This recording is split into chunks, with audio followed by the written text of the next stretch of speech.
What's up, y'all? Shuffle. In this video, I'm going to go over Kingdoms and just what it is, some basic controls just to introduce you to the mode, the full-on guide, tips, tricks, and all that. That's going to be a different video just in case you're trying to be spoiler-free, you want to figure it out yourself. Totally get it. This is just talking about what Kingdoms is. So what is it? Kingdoms is the free game mode that we got on the 27th of January. And it's really similar to a board game. It has some DD1 elements, but Red Hook has been very consistent in saying that it's not DD 1.5, it's not DD1 and DD2, but there are similarities. And I think that's a good way of putting it, because you do have the persistent roster, you do have managing of kind of like a troop stuff and managing locations, building strongholds or whatever. But all of the core DD2 stuff is also there, so it is a blend of both in a way, but it's also its own thing. Easiest way to explain that is to show it. So when you're at the main menu, you can choose Confessions or Kingdoms. Very nice menu now. Go to Kingdoms. We're gonna make a new kingdom, and you have an option to pick one of the three quest lines to follow. Right now we have the Hunger of the Beast Clan. We don't know what's going to go on with these Weald-like enemies from DD1, so the Virago, the Crone, the Unclean Giant, the Mushroom People, the Hag, like those were all the Weald stuff in the canon, but that was for bandits. And then we have the one I'm really excited for is the Bloodsucker quest. This is the Crimson Court enemies from DD1, so I really want to see how these look, but we don't have that yet. Right now we're going to pick the Hunger of the Beast Clan. Dude is just dripping Gatorade out of his mouth, and so there's just the guide file. So you get this nice little splash here talking about what it is. You get to preview the enemies. They look pretty cool. These are pretty much them. There might be one I'm forgetting, but I'm pretty sure it's just these four. And they're all over the place. You'll fight them a lot. When you're picking a map, I would recommend The Last Stand as your first one, just because it's the most balanced. It's the easiest to kind of learn the whole mode with, and it's not too hard. Ridgeline, I would say, is the hardest, just because there's no in-between travel. Like, it's very tough to navigate Ridgeline. And then Convergence is actually Last Stand, but it's just the center part. I don't know if you can tell that. So you got the box in the middle and the two sides with the shortcuts, which we'll talk about. So the underground travel, there are little tunnels next to those ends, and when you go into them, you can fast travel across the map, and you either have to do the sluice or the catacombs. But otherwise, the markers are pretty helpful here. So 10 total inns, 4 fast travel points, 5 camps, which are these. So you can rest at camps, you can swap people, you can use items, but you can't really do much else than that. You can't build anything there, and that's all you get with the camps. And then there are 24 regions. These are exactly like Confessions, but they're way shorter. It's 3 nodes. So it's road, node, road, node, road, node, and then the end is the inn. So they're very short comparatively, which is nice. I think that's a good change. We're going to pick The Last Stand here. And for difficulty, you can do Radiant. Again, no shame in playing how you want. If you want to play Radiant, I don't care, right? It's no shame. Enjoy the game how you want. Don't let the sweaties on the various social medias for DD2 tell you otherwise. But with Radiant, you get a pretty generous time limit. So the day limit is how long you have until you have to win.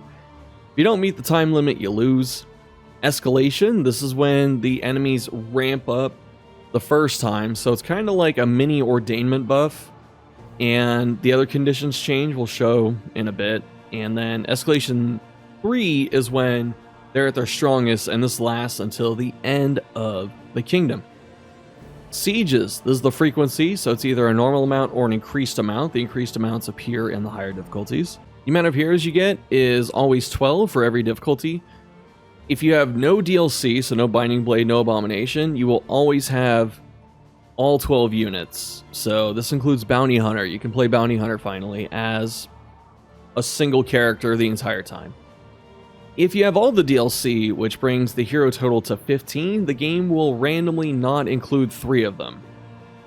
So you just have to either roll with that or pick what you want at the beginning. Starting skills, these can either be a set of 5, the 5 they start with when you first get them in Confessions, or they can be randomized, and you can unlock skills at inns later on. Respawns in Radiant, I think that's the only time it is, yeah. You get the new hero instead of permadeath, and respawn specifically is for custom difficulty. It's not in any of the bases. And then finally, you can lose X amount of inns. It depends on the map and the difficulty. So whatever map you pick, this number changes. Whatever difficulty you pick, this changes again, as you can see. So with normal, things get a little more strict, and you get permadeath instead of new heroes.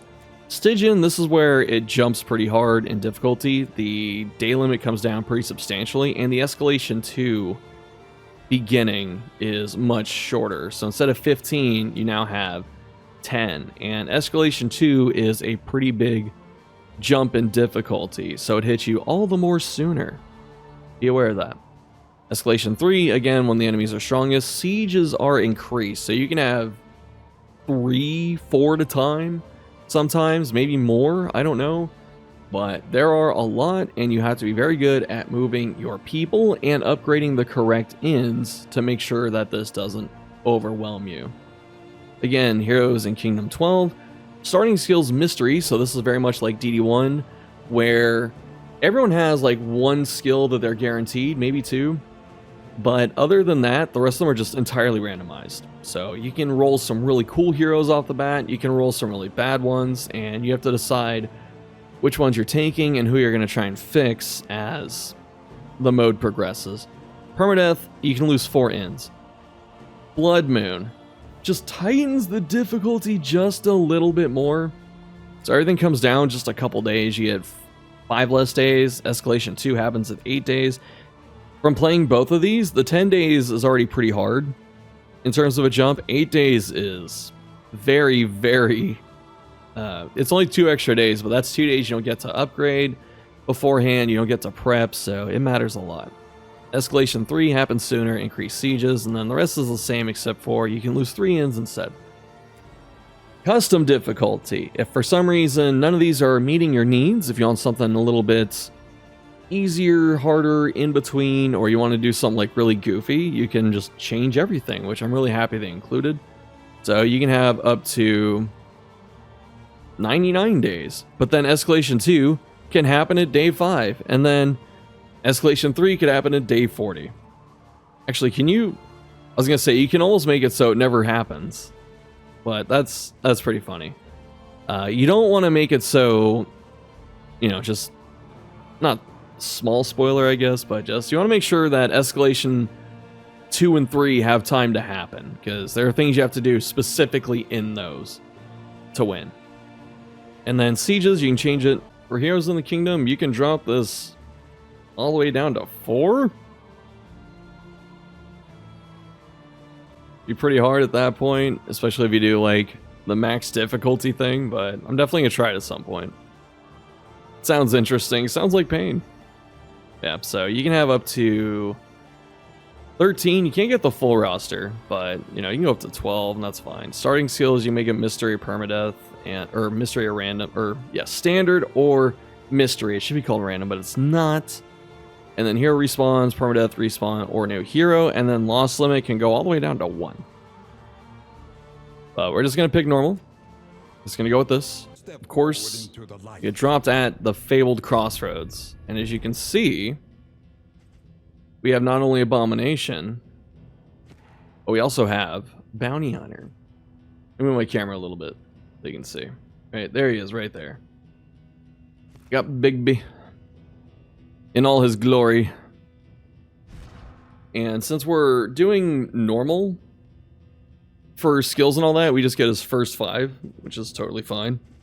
It's actually a pretty good set of 5 for him and Iron Stance. Then we get Bounty Hunter. Bounty Hunter's been rebalanced also for this mode.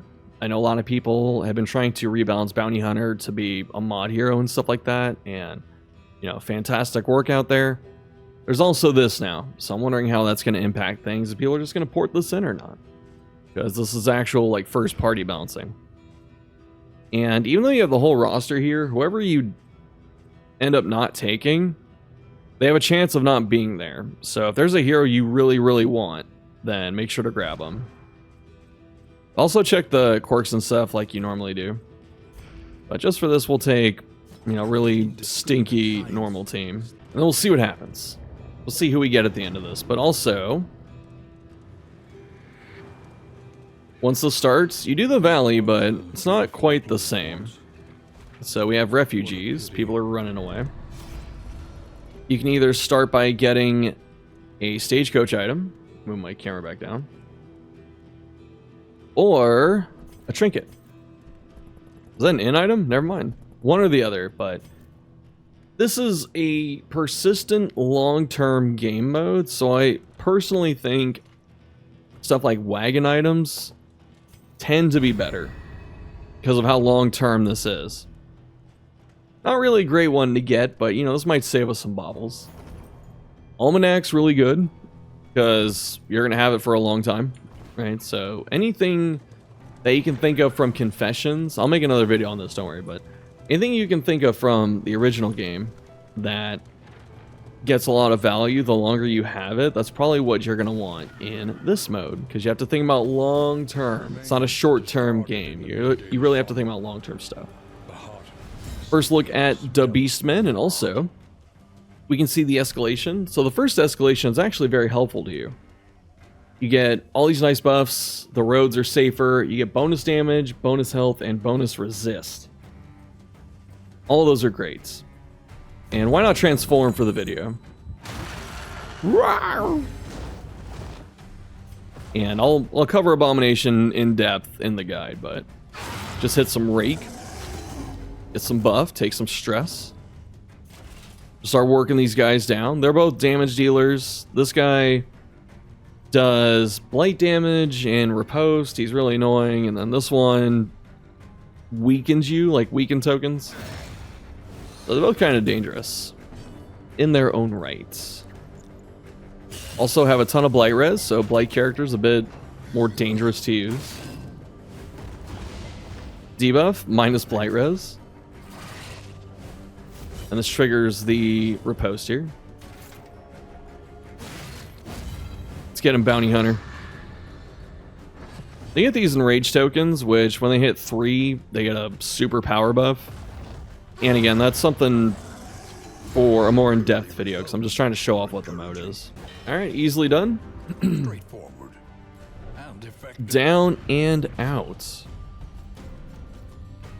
Big thing to talk about are in materials. So this is a new currency, which should leave my camera like over here or something. But as you see here, you have your normal relics, mastery that's under the camera, baubles, and then in materials. You need these to build the ins up and get their bonuses, because if you remember the trailers and all that, they have skill trees. So this is how you, or upgrade trees or whatever. So this is how you enable those. And then just like the normal valley, you go through and, you know, just get the lay of, or the gist of everything. The cash is back from times long forgotten. And then at the end of the first valley segment, this is the only valley segment you get. I'd like it if the valley was a full region. We get the tundra, but what about the valley? I would love that. Then we get our first look at a siege. So whenever an inn is under siege, it's always a beastman group, and some of these mashes can be really tough. So you have to work on these guys, and if you notice, this one here is a shaman. And this guy's more of a support unit, but he puts out a lot of blight damage too, so it's pretty annoying. Out of these 3, I tend to go for the tribe walkers because they do the most damage. They're the most dangerous usually. So I'm working on that. Could get the backlash with the knockback. I don't know if I necessarily want to do that. May as well transform, right? Just keep showing that off. Do I have rage? I do. Alright. I'm weakened though. Ew. Do I commit to the rake strategy? Nah. Nice, that was a good crit too, even though it was like 7 damage. Alright, PD, let's do it. Did not stick it, that's fine. Okay. Nice job. Well, we get to see it here too. With Enrage. This is kind of turning into a mechanics video in some way too, but Enrage, they can take 0 damage on their turn, and they get a bunch of damage over time resist. Pre-existing damage over time still does full damage.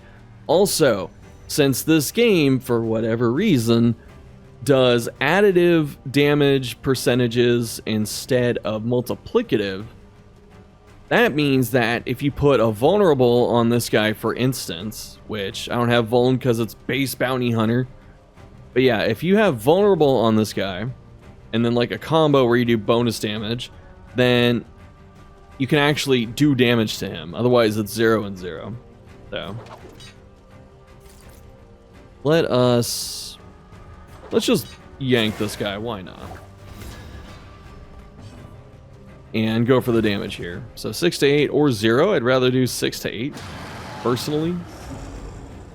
Abomination picking up stress every time he attacks. He doesn't stress out the party as much as he did in the first game. Get some res piercing. Finally, use for combo. And I might just defender this guy. So the beastmen don't get messed up by rank too much, like wherever you put them. But they're also very linear in terms of if they're in the front, at least the ones you've seen so far, they only attack the front, and if they're in the back, they only attack the back. Special attacks can operate differently, but that's the gist of what's happening. I'm gonna have to transform back soon. But also, when Enrage wears off, they get substantial debuffs, and that's pretty fun. Let's see, 4. I just have to do 6 damage. Nice. Okay. And can I heal? I can heal him. I want to save that vulnerable for someone else. Like Burstyn. Nice, 11 damage. The other thing too, I'm just going to throw this in randomly, but as you've noticed, we have pretty good buffs right now in terms of like extra HP, damage, and dot res. If you are fortunate enough to find a lair during the first escalation, try and do it. Lairs are not guaranteed the whole time, but if you do a lair early, you can put the trophy on eventually, and it's way easier to deal with it at this point than another point. I guess I'll stress heal. I won piddly stress.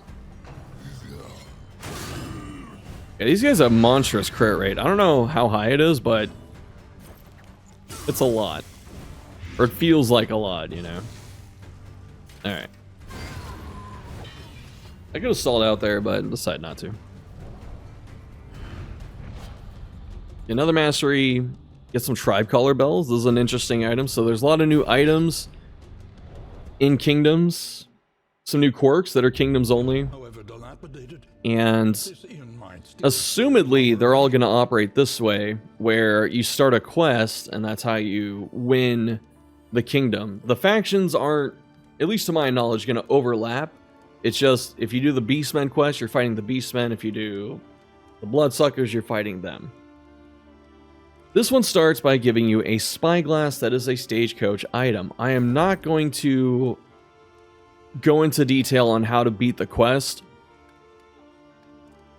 for a bit. So, just to give people time to figure it out and do it. Like, you know, since I already know how, I'm not gonna throw it out there day one. That'd be kind of in poor taste. So, let's see. With the map, we can see our first look at Kingdoms itself. Got a siege over here. Bonnie's there. And as I said before, the regions in between are not randomized, at least not yet. Kind of hope they are in the future, but right now, things are mostly together. So you can see we have a couple tangle areas here, all the shrouds on like this side right here. Leviathan sometimes jump scares you in the water, which is pretty cute. Have some sprawls, right? Sprawl kind of just covers this whole zigzag. And a couple fetters here and there. So just random farmland. And then, as I was saying before, we have these inns here. So it says visit to unlock underground network. So if you want to fast travel to this inn, you have to get there once with your main team. And fast traveling has its own pros and cons because the underground traveling, going through the sluice and the catacombs, they are not the simple 3-node regions that the rest of the overworld is. It's like a full version of the underground section, and they can be really dangerous, so be aware. Other things to talk about. As you see, this is the set of heroes that we rolled. We did not get Crusader and Leper, from what it looks like. Maybe one other one that I can't think of offhand, but yeah. So, oh, is it Grave Robber? Game! They took her from me. Alright, so other things to do here with the overworld map. You can zoom out even further if you want to. All of your sieges are tracked on this side. So you can click and go to that siege. It doesn't matter where you're at on the map. You'll just jump there. And this right here, the 5 and the little sun, this is how many days you have to beat it. Your day counts up here. You get events as time goes on. You can also skip days. This is really helpful when your team starts getting tired. They accumulate fatigue, which is a mechanic where they slowly lose their max HP, like it just shortens over time. And so, you know, you do enough regions, they don't get enough rest time. You can be running around with a team that's at half HP, and compounding with all the other things can be very dangerous. That's why passing days can be good, because the team you have and everyone else gets to heal at the location they're at, but you don't have to do that. So it's really up to you to decide how to balance that. Other things with the overworld map, not only the shortcuts that we talked about, you can see that every hero is kind of split up. And so when you hover over them, it tells you that they can travel 1 region for free, or 2 regions for a potential penalty, so you can have a chance of getting fatigue and other stuff. If you want to move someone, you hold down left click and their picture lights up and it shows you all the spots they can move to. So these are 2 nodes, and this takes them, I believe, 2 days to get there. Maybe they get there in 1 day. But they should get there on that 1 turn. That's why it's a risk. And you can move these people around as you want. You can have them follow with the wagon wherever you're going, so as have someone to swap out. You can say this end's really important, and you can shove everyone into this one. Right? You can just send them all that way. Not everyone can be at the same end, so just be aware of that. And with the upgrade screen, actually before we do that, so you can get militia when you upgrade the inns, and they can sit there and defend it for you, or you can use heroes, or you can use a combination of both. The siege, when the countdown hits, whoever's here will try and defend it. If it's 1 person and militia, you'll have that 1 person and 3 militia. If it's 2 heroes, you get 2 and whatever else. If you have no militia, there's no militia. If you stack all 4 in one place, then you'll have a team of 4 that gets to fight it. And they have all the stuff that you've already given them, all the upgrades and whatnot. So, as I said, that's a whole bunch of stuff for you to figure out in terms of what you want to do and how you want to approach it. I'll have a video on it, of course, but some of the fun is kind of deciding how you tackle the problem too. So we have this whole thing down here with the bottom bar, and this is the kingdom, so we can look at inn upgrades. The paths over here have or the trees or whatever have the advanced section and the basic, you can only have one advanced section active. So if I make it so this inn can mount pets, this advanced section closes, this one closes, this one closes. The barracks does not have that. The barracks are where you get militia. So you can start off with the basic ones, you can get partisans, which are upgraded, and then you can get veterans, which are really strong. And you can kind of think of it as them mirroring the escalation. So peasants, you know, they have a chance of failing, right? They definitely aren't free wins, but having conscripts, you know, can probably deal with escalation 1 okay. Partisans can deal with escalation 2 pretty effectively, but they can die. I've had that happen. And then veterans are strong enough where if you push them early, they can easily deal with escalation 2, and then escalation 3, they're pretty evenly matched with what they're fighting. And with the upgrades, all the inns are pretty basic without them, so just looking at the food and stuff like that, you don't really get anything. You can get access to more items, cost reductions, and all that when you upgrade stuff.